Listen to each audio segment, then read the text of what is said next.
Kung may mga pangangailangan kayo, kagalingan o ano paman, sasamahan namin kayo sa isang panalangin. Let's pray.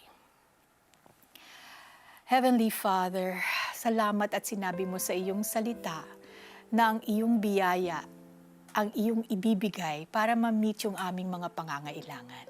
Lord, may mga nanonood sa amin ngayon na naghahanap ng trabaho.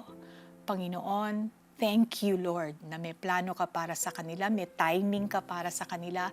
Praying for open doors for them. Bigyan niyo po sila ng wisdom, Lord, at i-direct niyo sila dun sa trabaho na ni-reserve mo para sa kanila. Receive this right now, whoever is really looking for a job and thinking na wala na kayong pag-asa. You know, your hope is in the Lord. He will direct you. Receive that right now in the name of Jesus. Meron ding mga nangangailangan ng finances.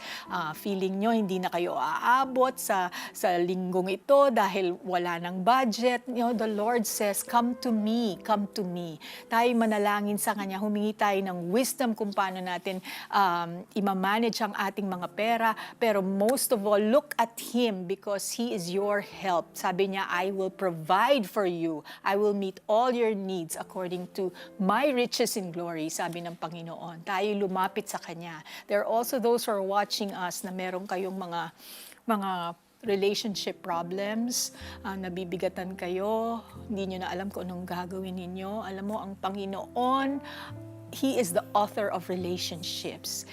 Nilalagyan niya ang puso mo ng pagmamahal ngayon. Nilalagyan niya ng pag-unawa. Nilalagyan niya ng lakas para makapagpatawad. Tanggapin mo ang lahat ng ito at maaayos ang mga relasyon mo in the name of Jesus. In the name of Jesus.